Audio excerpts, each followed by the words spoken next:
हमारा टॉपिक है vector. Vector कहते किसको हैं?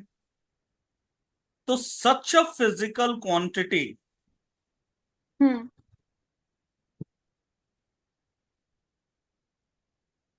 which have magnitude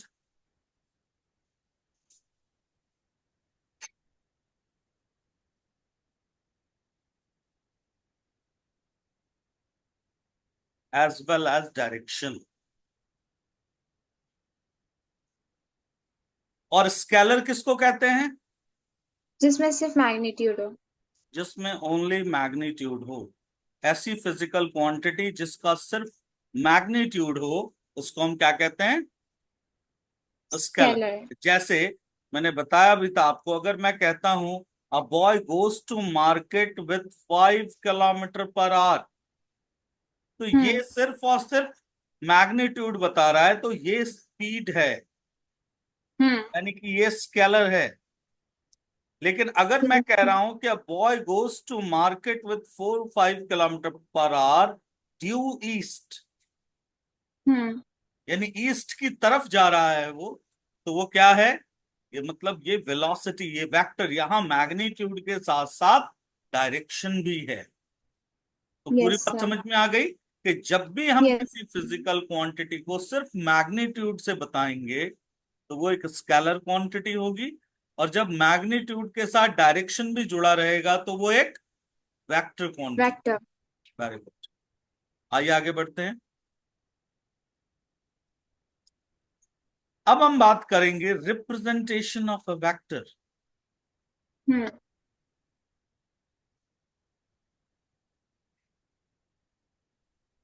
किसी भी वेक्टर को रिप्रेजेंट कैसे करेंगे? मान लीजिए ये वेक्टर है ए, एक्स एक्सिस की तरफ इसका ए एक्स कॉम्पोनेंट है, वाई की तरफ ए वाई है, और जेड की तरफ ए जेड है। इधर के डायरेक्शन को आई कैप से दिखाते हैं, एक्स के डायरेक्शन को, वाई के डायरेक्शन को जे कैप से दिखाते हैं, और जेड के डायरेक्शन को ठीक के है। कैप से दिखाते हैं। और जैसा मैंने आपको बताया कि वेक्टर क्या होता है, मॉडुलस मतलब मैग्नीट्यूड इनटू डायरेक्शन, डायरेक्शन मतलब यूनिट वेक्टर। ये कैप जो भी मैंने लगाया है, ये कैप क्या बताता है? Unit vector. और यूनिट वेक्टर क्या बताता है? डायरेक्शन। तो अगर मैं तीनों डायरेक्शन के मैग्नीट्यूड और इसको लूं यूनिट वेक्टर को, तो कंप्लीट वेक्टर बनेगा। मतलब ए वेक्टर जो हुआ, ए X I cap plus A Y J cap plus A Z के कैप से बना। Yes sir. यानी कि जो ए वेक्टर है उसका एक्स कंपोनेंट जो है ए एक्स है, Y hmm. Component A Y है, और जेड कंपोनेंट ए जेड है। और इन तीनों के मिलने से ए वेक्टर बना। ठीक है। अब यस इस सर। वेक्टर का मॉडुलस कितना होता है, इसका मैग्नीट्यूड कितना होता है? तो इसके मैग्नीट्यूड का फॉर्मूला होता है A X square plus A Y square plus A Z square. Yes इतनी बात समझ सर। में आ गई? Yes sir. ठीक है, नोट डाउन कर लिया इतने को? No sir.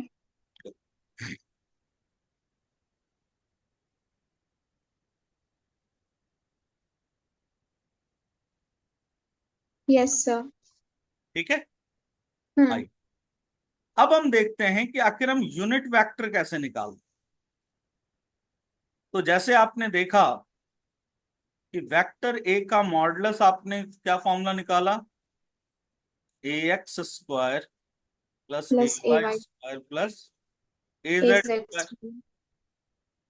तो यूनिट वेक्टर कैसे निकलेगा? Vector upon modulus. Okay.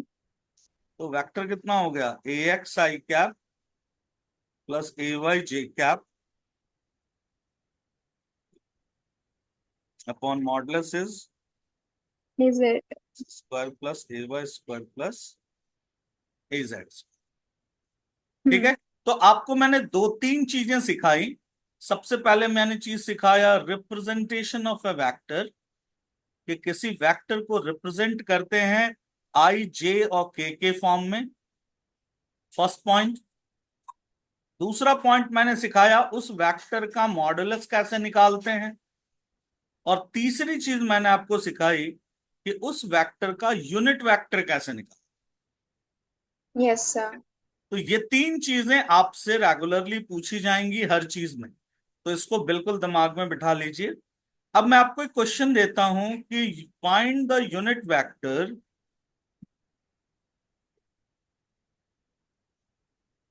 Of vector B is 3i cap minus 2j cap minus K cap.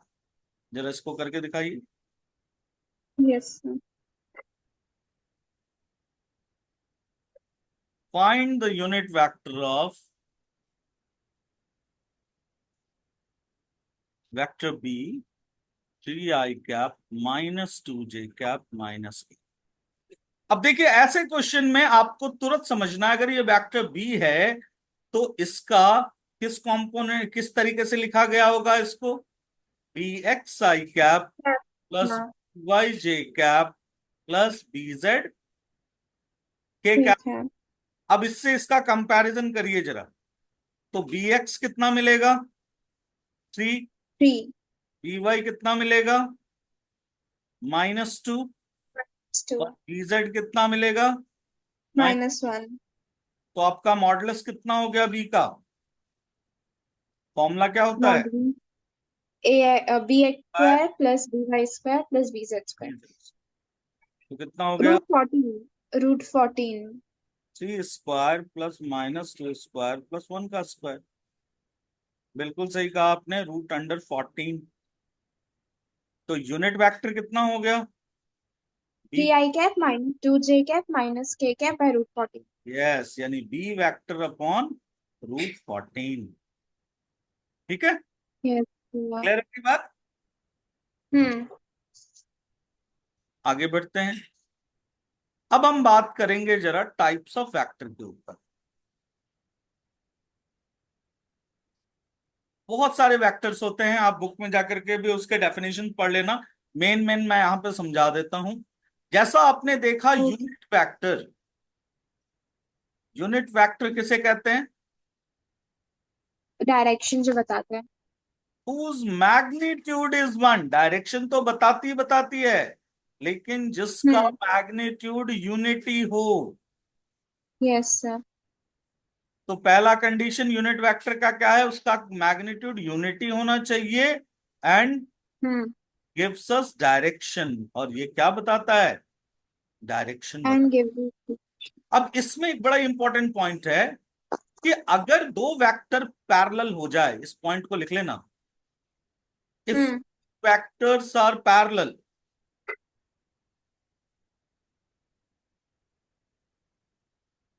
तो ध्यान देना उसका यूनिट वेक्टर क्या होगा, हमेशा इक्वल होगा। There hmm. Unit vector will be equal. क्योंकि उनका डायरेक्शन भी सेम हो गया। बिल्कुल। तो जैसे मैं अभी आगे चल के कहूंगा, it is parallel to the other vector, parallel to the resultant. तो जहां मैंने ये शब्द यूज किया पैरेलल टू द रिजल्टेंट, आपको समझना है कि उन दोनों वेक्टर का यूनिट वेक्टर इक्वल है। Yes sir. जैसे वेक्टर एक ही दिया हुआ है, लेकिन क्वेश्चन कहेगा B vector is parallel to A, but B vector hmm. दिया हुआ नहीं है। तो आपको समझना है कि जो ए का यूनिट वेक्टर है वही उस बी वेक्टर का यूनिट वेक्टर होगा। Okay sir. पहला कॉन्सेप्ट बिल्कुल क्लियर हो गया, क्योंकि यस सर। बच्चे स्टेटमेंट ही नहीं समझ पाते। तो आपको समझना है पैरेलल का हम्म। वेक्टर मीनिंग क्या है। तो हम्म। पैरेलल का वेक्टर मीनिंग यही है कि दोनों का यूनिट वेक्टर इक्वल है। ठीक है, हम्म। चलिए दूसरा होता है जीरो वेक्टर। जीरो वेक्टर का मतलब क्या हो गया, जीरो वेक्टर का मतलब हो गया मैग्नीट्यूड जीरो। हम्म। अब इसको कैसे दिखाएंगे, तो 0i cap plus 0j cap plus 0। 0 के कैप।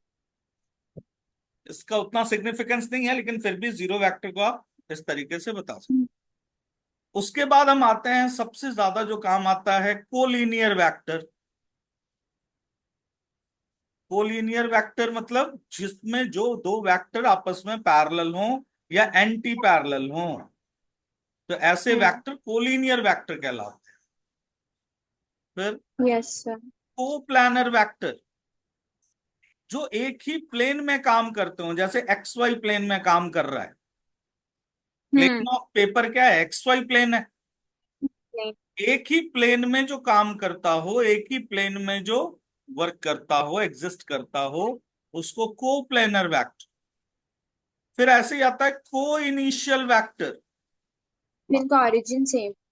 जिसका ओरिजिन सेम हो, जिसका इनिशियल पॉइंट सेम हो, तो ये कहलाएगा को इनिशियल वेक्टर। हम्म। ठीक है। Yes sir. इसके बाद हम बात करेंगे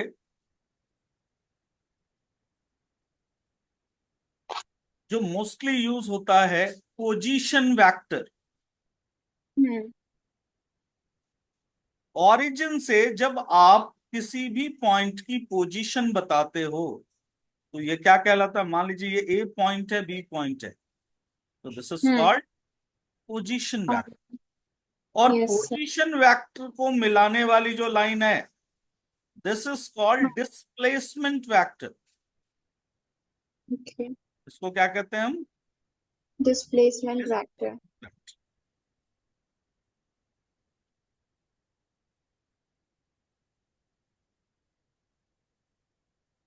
ऐसे ही एक टर्म आता है resultant vector.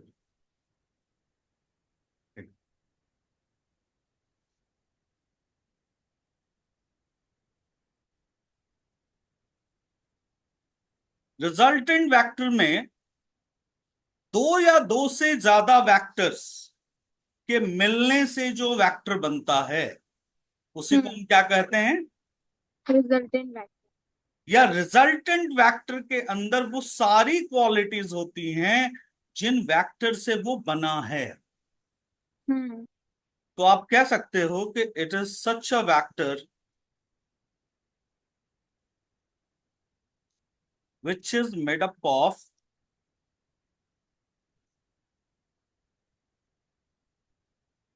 two or more than two vectors। Yes. ठीक है। हम्म। और इसी को कह सकते हो, it is a single vector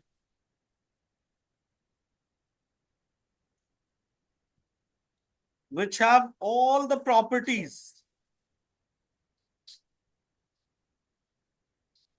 of those vectors through which it is made up of।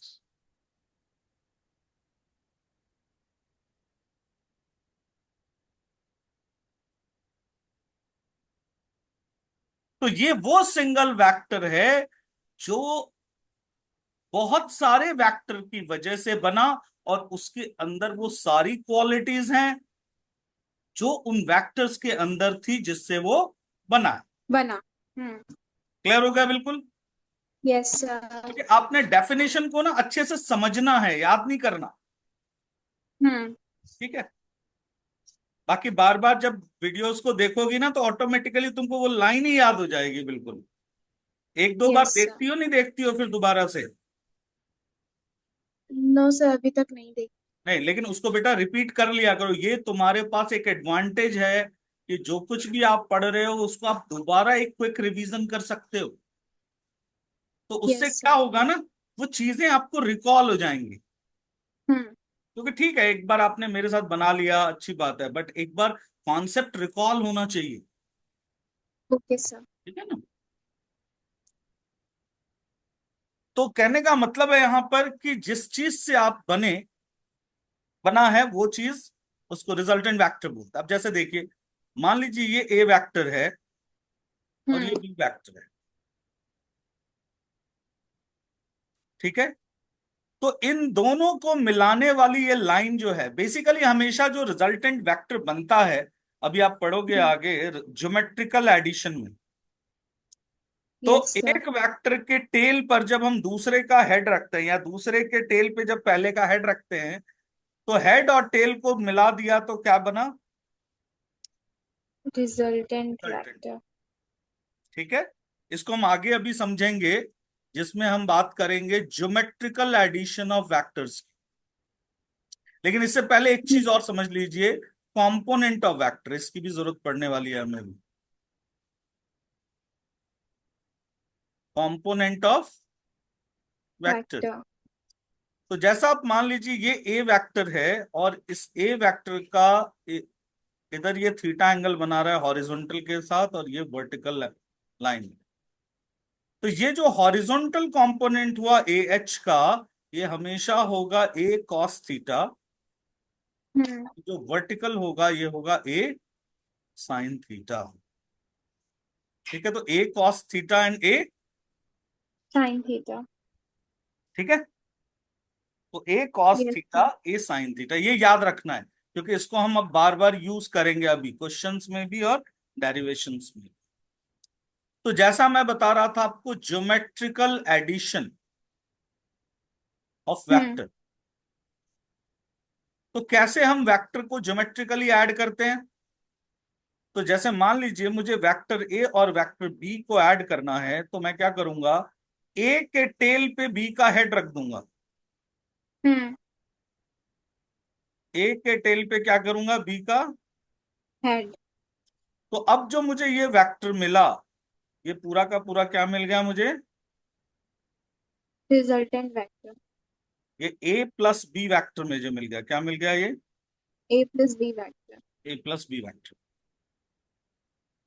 ठीक है, हम्म। या इसी को आप बी प्लस ए वेक्टर भी बोल सकते हो। ठीक है, हम्म। अब आप यहीं पर अगर मान लीजिए सब्ट्रैक्शन करना चाहते हैं, तो सब्ट्रैक्शन करने में क्या हो गया, यहां पर आपको नेगेटिव वेक्टर समझना है। नेगेटिव वेक्टर क्या होता है? मान लीजिए ये ए वेक्टर है, ईस्ट की तरफ प्लस ए है, तो सेम मैग्नीट्यूड वेस्ट की तरफ जो हो जाएगा, माइनस ए वेक्टर हो जाएगा। हम्म। तो यहां पर आपने देखा ए प्लस बी। मतलब डायरेक्शन चेंज करने से नेगेटिव। बिल्कुल, डायरेक्शन चेंज करने से ही नेगेटिव वेक्टर।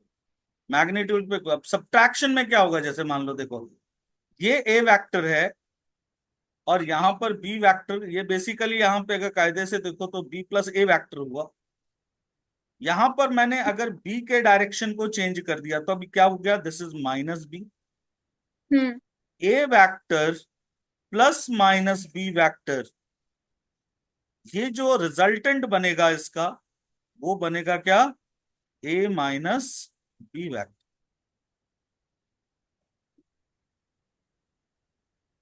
तो आप देखिए यहां का रिजल्टेंट क्या बना था, ए प्लस बी, और यहां का हाँ। रिजल्टेंट क्या बना, ए ए माइनस बी। बी। हालांकि मॉडुलस सेम ही होगा, ए प्लस बी और बी प्लस ए का, लेकिन यहां पर मैंने आपको दिखाया कि किस तरीके से कोई चीज पॉजिटिव और कोई चीज नेगेटिव। नेगेटिव। ठीक है, सिर्फ आगे यस। पीछे रखने का फर्क पड़ता है। और अगर आपने डायरेक्शन अपोजिट कर दिया, तो हम्म। ऑटोमेटिकली वो वैल्यू नेगेटिव हो जाती है, नेगेटिव रिजल्ट देती है। हम्म। बट वेक्टर में हमेशा एडिशन ही होता है, चाहे वो नेगेटिव वेक्टर का क्यों ना हो। वो भले सब्ट्रैक्शन का रिजल्ट देता है, लेकिन वो हमेशा एड। एडिशन ही होता है। जैसे एरर्स में हमने देखा था ना, कि भले यस सर। वैल्यू का एडिशन करते हो या सब्ट्रैक्शन करते हो, लेकिन एरर हमेशा ऐड होता है। ऐड ही होता था। तो सेम चीज यहाँ वेक्टर के साथ भी होता है, कि यहाँ पर हम अगर ऐड करना है तो एक के हेड पे एक का टेल डाल दिए। सब्ट्रैक्शन में भी वही प्रोसेस कर रहे हैं, कि एक के हेड पे दूसरे का टेल डाल रहे हैं, लेकिन चूंकि नेगेटिव वेक्टर है, तो वो उल्टे डायरेक्शन में चला जाता है। तो यस ए सर। माइनस बी जो हुआ यहां पर, जब आप एक के ऊपर क्या करेंगे, अब मान लीजिए ये ए वेक्टर है, हम्म। यहां से क्या करेंगे, इसके हेड पर इसका टेल डाल करके आपने मान लीजिए ये बी वेक्टर किया।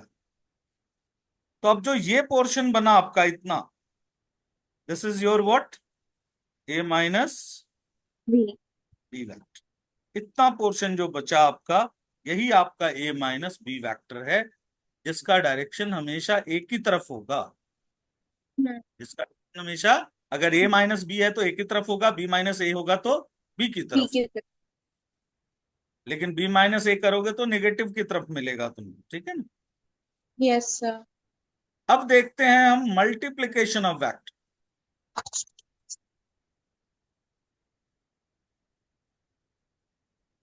मल्टीप्लीकेशन में कुछ नहीं करना है, सिंपली मल्टीप्लीकेशन और डिवीजन में वही चलता है कि कोई भी वेक्टर है, अब अगर आपने इसको 2 से मल्टीप्लाई कर दिया तो इसका लेंथ डबल हो जाएगा, डायरेक्शन वही रहेगी,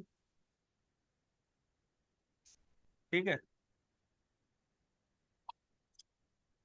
-2 से कर दिया तो डायरेक्शन क्या होगा, चेंज हो जाएगी, लेंथ डबल हो जाएगी, -2 है वेक्टर, ठीक है। तो मल्टीप्लिकेशन इस तरह, ये ज्योमेट्रिकली ऐसा किया जाता है, इसको जब हम कुछ हम्म। जोड़ते हैं या घटाते हैं तो वहां पे इसकी यूज होती है, ठीक है। अब हम लेकिन आते यस। हैं कि अगर ज्योमेट्रिकली रिजल्टेंट वेक्टर को निकालने के 3 रूल हैं, रूल्स फॉर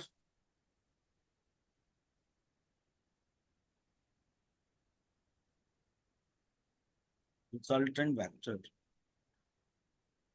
या उसको आप कह सकते हो रिजल्टेंट वेक्टर या एडिशन ऑफ वेक्टर। उसमें पहला है क्या, triangle law of addition. Hmm. दूसरा है parallelogram law parallelogram. Of addition. और तीसरा है polygon law of addition. Okay. Triangle law, parallelogram law and polygon law. अब देखिए सबका पैटर्न एक ही है, एक समझ लिया तो सब समझ। हम्म। अगर ट्रायंगल लॉ कहता है पहला कि अगर दो वेक्टर ट्रायंगल की दो साइड्स को दिखा रहे हैं हम्म। इन द सेम ऑर्डर, देख रहे हो ना, दोनों का डायरेक्शन देखना, in the same order, same. then the resultant will be the third vector of the triangle in the opposite order। हम्म। देखो सिंपल स्टेटमेंट में समझ में आ गया ना। Yes sir. वेक्टर represents, लिख लो, if two vector represents two sides of a triangle in the same order, then the third side of that triangle in the opposite order will be termed as, will be known as resultant। Hmm. So this will be the resultant vector and this will be a plus b vector। क्योंकि देखो a का tell है और b का head है। तो मैंने अभी आपको यस। ज्योमेट्रिक में सिखाया था ना कि रिजल्टेंट हम्म। वेक्टर कैसे बनाना है, पहले का टेल और दूसरे का हेड जब मिलेगा जिस लाइन से, तो वही रिजल्टेंट वेक्टर होगा। Yes sir. दूसरा है parallelogram law of vector addition. ये क्या कहता है, ये कहता है कि अगर दो वेक्टर किसी पैरेललोग्राम की दो एडजेसेंट साइड्स को बताता है, हम्म। मान लीजिए ये हुआ ए, ये हुआ बी, इसको ए मान लो, उसको बी मान लो, बेसिकली ट्रायंगल लॉ ही है, बस बोलने का तरीका अलग है। If two adjacent, if two vector represents two adjacent sides of a triangle or of a parallelogram, हम्म। फिर से सुनो, if two vector represents two adjacent sides of a parallelogram, then the diagonal will represent resultant। उसका जो diagonal होगा, ध्यान दीजिएगा, वही क्या बताएगा। रिजल्टेंट। अब देखो ये बी था इधर की तरफ, तो मैंने क्या किया, सेम डायरेक्शन में बी ले लिया यहां उसके पैरेलल में, कोई फर्क नहीं हम्म। पड़ता है उससे। तो फाइनली ए और बी का रिजल्टेंट देखो आर ही निकला ना, फिर अगेन यस बी सर। और ए का हेड और टेल मिला दिया ना। हम्म। और ऐसे भी आप पैरेललोग्राम का एरिया निकालते हो तो क्या करते हो, ट्रायंगल के एरिया को डबल कर देते हो। Yes sir. तो कहने का मतलब है कि यहां पर आपने क्या देखा, कि दो वेक्टर अगर दो एडजेसेंट साइड्स ऑफ पैरेललोग्राम को बता रहा है तो उसका जो डायगोनल होगा वो हमेशा रिजल्टेंट को बताएगा। अब तीसरा लॉ कहता है कि अगर बहुत सारे वेक्टर्स किसी रेगुलर पॉलीगन की साइड को बता रहे हो इन द सेम ऑर्डर, देखिए सबका ऑर्डर सेम है, Yes, रोटेशन sir. जो जा रहा है एकदम देखो सेम जा रहा है, एंटी Hmm. क्लॉकवाइज है तो सबका एंटी क्लॉकवाइज है। Yes, sir. If a number of vectors represents number of regular side of a regular polygon in the same order than the If number. closing side। तो Hmm. ये जो side जो पहले का टेल और आखिरी vector का जो हेड जब मिलाएंगे तो देखो ये पैरेललोग्राम इससे क्लोज हो जाएगा और उस साइड अपोजिट डायरेक्शन में रिजल्टेंट बताएगा, अपोजिट। Yes. तो So कैसे state. बोलेंगे आप, कैसे रिप्रेजेंट करेंगे? If number of sides if number of vector represents number of sides of a regular polygon in the same order, then the closing side of that polygon in opposite order will be represented as the resultant।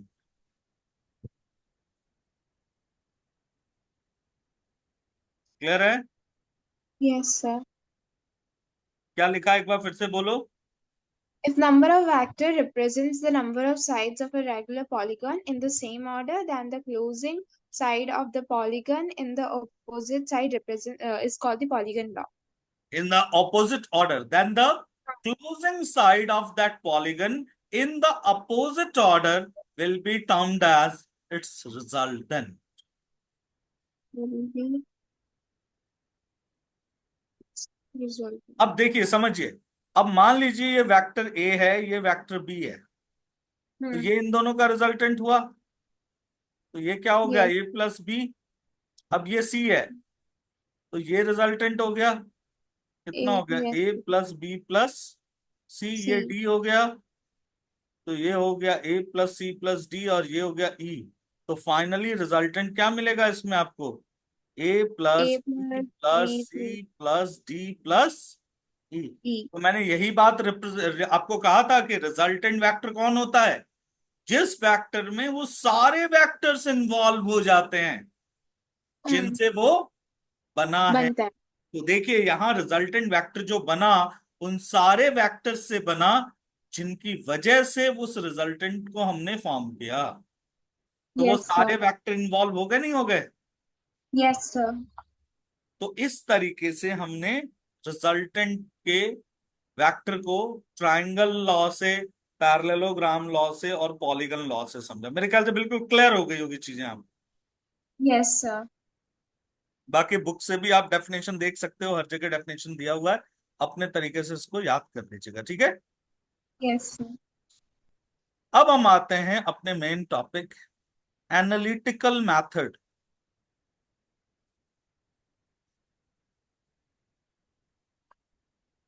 Of resultant at an angle theta. अगर दो vector के बीच theta angle बन रहा है तो उसका resultant calculate करना है आप, और इसी से सारे न्यूमेरिकल्स बनते हैं। Yes, sir. समझना इस डेरिवेशन को, ये वेक्टर ए है ये वेक्टर बी है,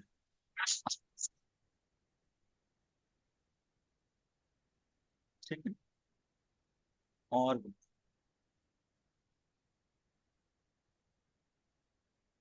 ये आपका रिजल्टेंट है।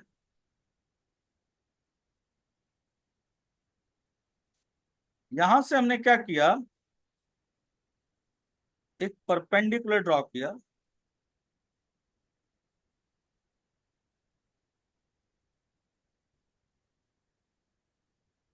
और यहां से इसको मिला दिया।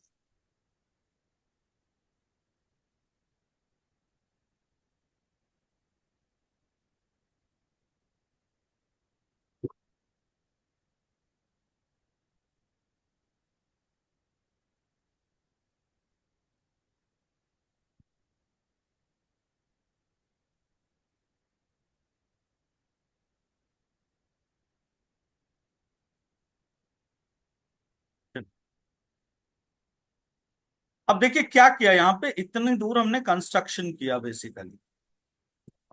Yes sir. M N O और पी,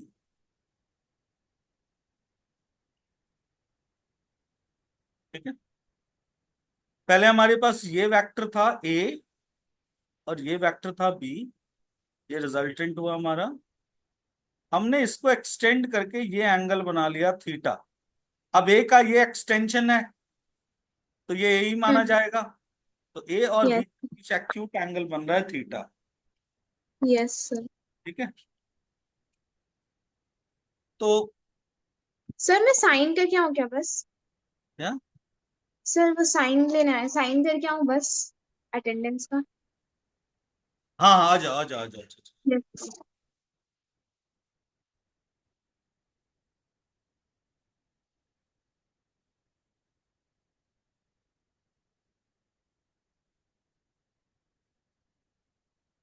ठीक से पढ़ रही है ना भाभी जी? हाँ सर। बस हाँ वही आज इसको बोल देगा जैसे नंबर जो की जैसे ग्राफ का और कैलकुलेशन का आपको ना करते ही भेज देगी। आपको जब टाइम मिले आप चेक करेंगे। ये जो नहीं भेज रही है ना, खाली वही मेरे को थोड़ा टेंशन हो रहा है। नहीं तो ना एक काम कर सकते हैं, इसका सॉल्यूशन है, बाकी एक सजेशन दे रहा हूं मैं। इसको हम्म। एक टैब दे दीजिए। अच्छा। इससे क्या होगा कि ये क्लास टैब पे लेगी हाँ फटाफट, ये जो, और ये क्या करेगी ना, फोन को या तो फिक्स कर देगी एक जगह। अभी जो हाँ या बहुत सारा आजकल ट्राइपॉड वगैरह आता है, तो वो हाँ पे फिक्स कर देगी। हाँ। तो इससे तो क्या आप होगा देखते जाएंगे। कि हाँ जो लिखती जाएगी ना, ये सामने हाँ क्लास में लेती जाएगी, और सामने जो लिखेगी वो मुझे और दोनों से ज्वाइन कर लेगी। हाँ, दोनों से ज्वाइन कर लेगी। और ट्राइपॉड में कैमरा फिक्स कर लेगी। बिल्कुल बिल्कुल, तो उससे क्या होगा कि ये जो बार बार इसको डिस्टर्ब होना पड़ता है ना, इसका फ्लो हाँ भी हाँ। दिखे, और ये हम्म। प्रॉपरली दिखे, क्योंकि ये दिखना बहुत जरूरी है कि जरूरी है। कर क्या रहा है। हम्म। हालांकि बच्चा ठीक बहुत है। ऑनेस्ट है, मैं बताऊं आपको, हम लोग तो दिन रात बच्चा ही देखते हैं। बहुत हाँ हाँ हाँ। होशियार है और बहुत मन से पढ़ रही, बहुत लगन से पढ़ रही। हाँ इसको है मतलब, लेकिन बस वही है कि गाइडेंस हम लोग मतलब नहीं दे पा रहे थे। नहीं, देखो आप इतना दे रहे हैं, ये बहुत बड़ी चीज है। देखो मैं मानता हूँ कहीं ना कहीं इच्छा थी, तभी तो हम लोग मिलके कर पा रहे हैं। हाँ हाँ, सही बात है सर। ये नहीं तो जब आपकी इच्छा नहीं होगी तो फिर आप कर क्या पाओगे, कुछ नहीं कर पाओगे। इसके अच्छा, आज पापा बहुत। पांचवा क्लास है ना कि छठा क्लास है आज? सर बता रही हूँ, एक सेकेंड। सर जो क्लियर हो गया था उसके बाद सर ये हो गया आपका 7 तारीख को क्लास 1 2 3 4, आज पांचवा है सर। आज पांचवा है ना? हाँ अच्छा, पांचवा है सर। हाँ, बस बीच में एक दिन गैप हुआ था, आप मना किए थे कि नहीं जी करेंगे किसने। हाँ। हम्म। ये तो आज छठवां होता, वो बीच ठीक, में एक दिन कल मना। छठवा हाँ है। हाँ हाँ। क्यों इसके पापा बहुत दिन से। मैं लिख नहीं रहा हूँ, मैं इसलिए, आपको मुझे पता है कि आप लिख रहे हैं तो मैं निश्चिंत हूँ बिल्कुल कि नहीं, चलो। नहीं सर, मैं तो मेरा आदत है, मैं टोटली लिखती हूँ। छोटे बच्चों को भी ट्यूशन के लिखती हूँ, इसके भी जहाँ जैसे अभी ट्यूशन हुआ है, नहीं तो पहले भी जो 9 10 में भी होता था मैं लिखती थी डायरी में, ताकि कंफ्यूजन ना हो। नहीं नहीं, वेरी हाँ। इसके पापा तो पहले से बोले थे तुमको ट्यूशन लेना तो बताओ बताओ। फिर मैं गई तो मैं बोली इसको लगेगा ट्यूशन, फिजिक्स में ये एक्स्ट्रा एफर्ट नहीं दे रही है, सब आपने क्लियर। ये जो काम किया है ना, ये कितना बड़ा काम किया है, इसका अंदाजा नहीं है आपको। हाँ, नहीं तो मैं बोली फिर तो आज डाउट आप ही ये है। डिसीजन नहीं लेते ना, तो ये हम्म। लड़की ऐसे ही आधी अधूरी नॉलेज लेके ग्रो कर जाती। हाँ हाँ। देखो वही। जैसे आधा अधूरा ज्ञान होता है ना, जैसे बहुत ज्यादा खतरनाक।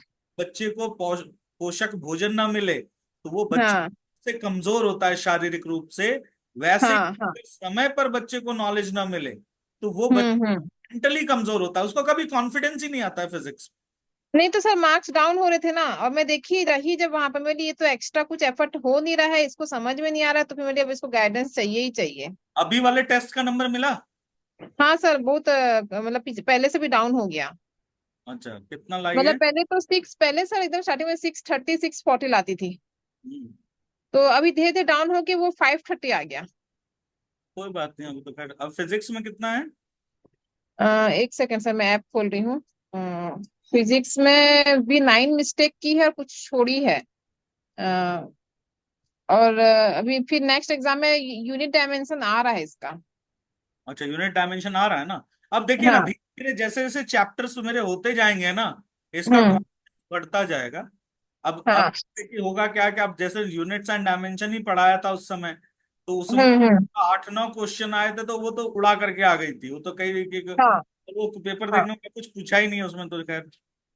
हम्म। तो हाँ ये जैसे जैसे धीरे धीरे करती जाएगी तो फिर आगे उसका ना ऑटोमेटिकली। चलो ठीक है बेटा, देखो इधर अब। Yes, sir. यहाँ पर इस बी का हम कंपोनेंट लेंगे, जैसे मैंने बताया था आपको। तो जैसे ये वेक्टर बी है और ये एंगल थीटा है, Hmm. तो ये वाला कंपोनेंट कितना हो गया? B cos theta. Hmm. और ये वाला कंपोनेंट कितना हो गया? B sin theta. Sine theta. तो हम लिख सकते हैं यहाँ पर this is B cos theta and this is B. Sin theta. कोई दिक्कत तो नहीं है? No, sir. अब यानी इस पूरे राइट एंगल ट्रायंगल की वैल्यू कितनी हो गई देखिए, ए प्लस बी कॉस थीटा, और ये हो गया बी साइन थीटा। तो इसमें हम लिख Hmm. सकते हैं कि R square equal to A plus B cos theta की whole square plus B sine theta की whole square.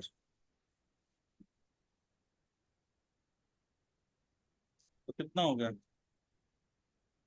A square plus B square Plus B cos square cos square theta plus 2AB square cos square theta theta plus plus 2ab cos theta. A square plus B square plus 2AB cos theta.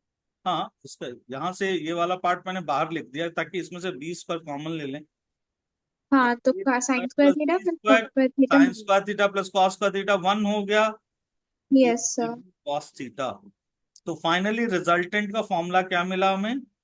Root under A square. Hmm. A square plus B square plus 2ab cos theta. तो ये formula आपको हमेशा याद रखना है। दो vector के बीच कभी भी थीटा एंगल हो तो रिजल्टेंट क्या होगा? A square root A square plus B square plus 2AB cos theta. अब आइए दो तीन चीजें और समझते हैं। स्पेशल केस, अगर ए और बी के बीच का एंगल 0 डिग्री हो जाए, मतलब क्या हो हाँ जाए? पैरेलल हो जाए। तो पैरेलल हो जाए. पैरेलल हो जाए तो उस समय रिजल्टेंट मैक्सिमम होता है, याद रखिएगा। और वो हो जाएगा Yes. सिंपल ए प्लस बी। B. Hmm. क्योंकि जब आप थीटा रखेंगे यहां पर cos 0 1 Cos करेंगे, theta 1. तो क्या हाँ. होगा? ए प्लस बी का होल स्क्वायर, और उसका स्क्वायर रूट हटेगा तो क्या मिलेगा? ए प्लस बी। जब Yes, sir. थीटा 180 होगा, मतलब एक वेक्टर इधर और एक उधर होगा, मतलब एंटी पैरेलल होगा। Hmm. cos 180 की वैल्यू क्या हो जाएगी? -1। Minus. Hmm. याद रखना cos 180 इज। -1. तो आर मिनिमम हो जाएगा उस समय, और वो हो जाएगा ए माइनस बी। Yes, sir. और तीसरा, अगर 90 डिग्री हो गया थीटा, तो cos 90 होता है 0, यानी कि उस समय Hmm. आर हो गया root under A square A plus square plus B square. B square. A square plus. तो ये तीन कंडीशन बिल्कुल दिमाग में सेट रहना चाहिए। क्वेश्चन पढ़ते ही आपको समझ जाना है कि ये 3 का केस है या चौथा एंगल थीटा वाला केस है। Hmm.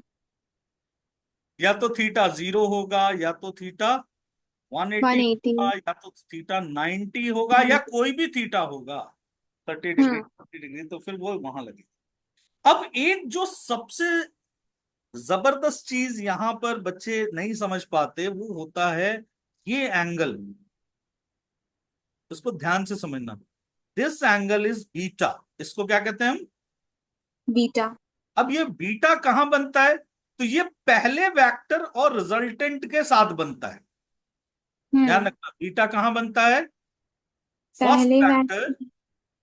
और रिजल्टेंट के बीच, और इसी को हम डायरेक्शन ऑफ रिजल्टेंट भी बोलते हैं। हाँ. Direction of resultant. रिजल्टेंट। तो वो tan बीटा निकालने का फॉर्मूला है dy sorry B sine theta perpendicular by base हो गया upon hmm. A plus B cos theta. Hmm. ये बी क्या हो गया आपका? Direction of resultant. रिजल्टेंट. ठीक है, लेकिन Yes, sir. इसका कैसे कहेगा? The angle between first vector and resultant is 30 degree. Hmm. तो तुरंत दिमाग में आना चाहिए कि रिजल्टेंट जब पहले फर्स्ट वेक्टर के साथ जो एंगल बनाता है वही क्या है? डायरेक्शन ऑफ रिजल्टेंट है। तो कौन सा फॉर्मूला Yes. लगाना है? सीधा tan बीटा का फॉर्मूला। Hmm. वहां पर फिर ये रिजल्टेंट थीटा वाला फॉर्मूला नहीं लगाना है। Hmm. ठीक है? तो सर वहां इसमें पर यानी पता कि कैसे थीटा चलेगा दी। कि हाँ, तो सर इसमें पता कैसे चलेगा कि फर्स्ट रिजल्टेंट ए ही है? क्या? मतलब हम लोग कंसिडर कैसे करेंगे फर्स्ट रिजल्टेंट को, अगर दो रिजल्टेंट दिया है तो? नहीं नहीं, हमेशा आर पहले रिजल्टेंट के साथ ही एंगल बनाएगा, ओके सर। दूसरे के साथ नहीं बनाएगा। वो पहले वाले के साथ ही एंगल बनाएगा। उन्हें जो डायरेक्शन ऑफ रिजल्टेंट कहलाएगा ना, जो पहले हम्म। लिखा हुआ है, जो पहला वेक्टर है वो फर्स्ट हम्म। वेक्टर है। हाँ। जो पहले लिखा हुआ है, जैसे a boy goes to market 20 metre north, तो वो जो हम्म। 20 मीटर नॉर्थ हुआ that is your first vector. Okay sir. Statement का जो पहला वेक्टर है उसके साथ जो हम्म। रिजल्टेंट एंगल बनाता है उसी को हम एंगल डायरेक्शन ऑफ रिजल्टेंट।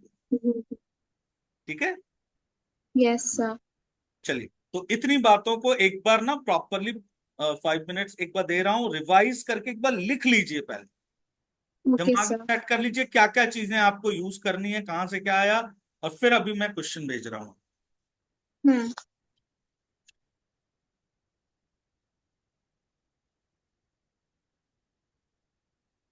देखो क्वेश्चन कह रहा है यहां पर कि two persons are raising a load pulling at an angle of each other.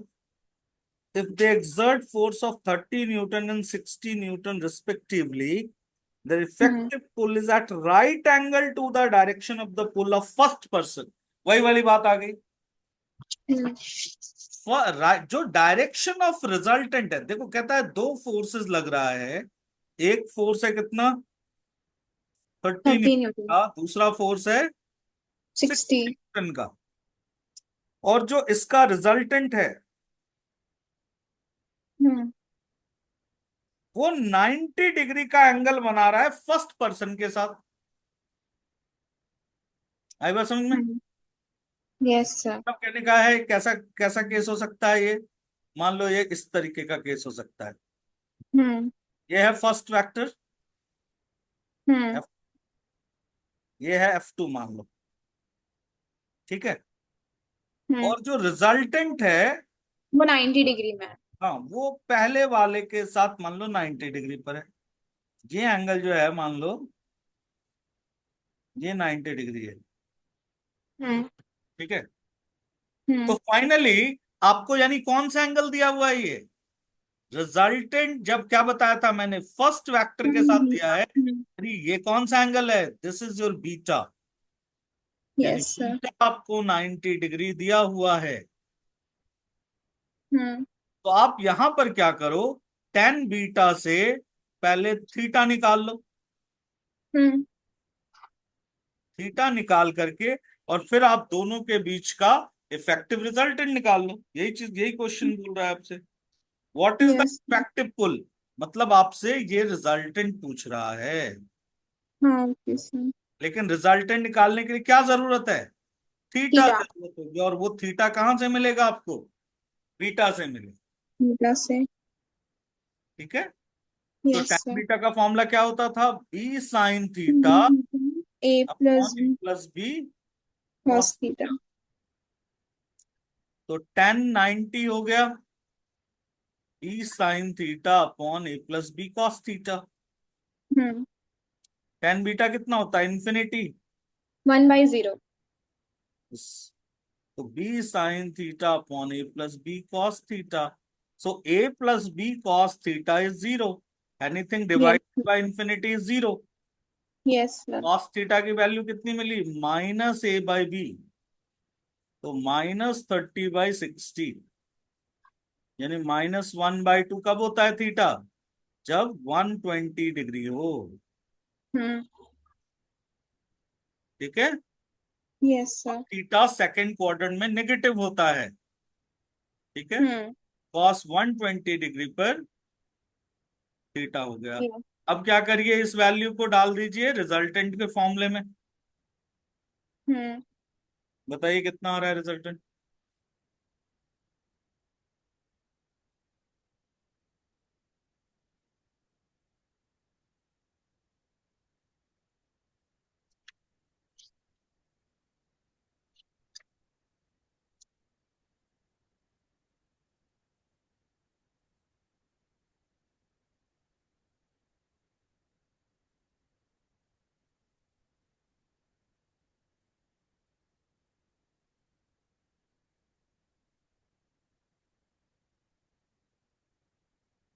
बीच वाले में।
So 30√3 Newton.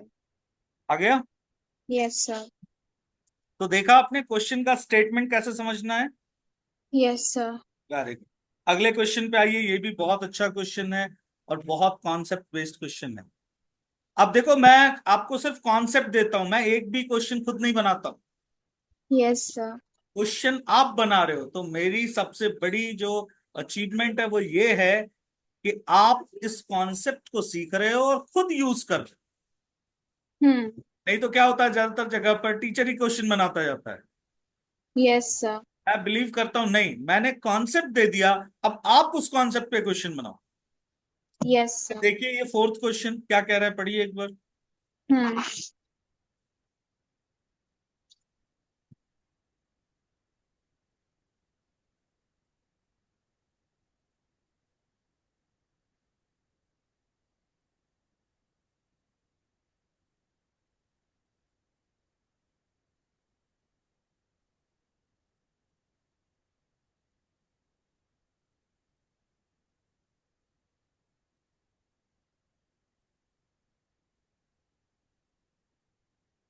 क्वेश्चन कह रहा है the greatest and the least force of two forces acting on a point are 14 हो न्यूटन, जाएगा 4 sir, Newton. आधा मिल गया। करिए।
सर √247 आ रहा है।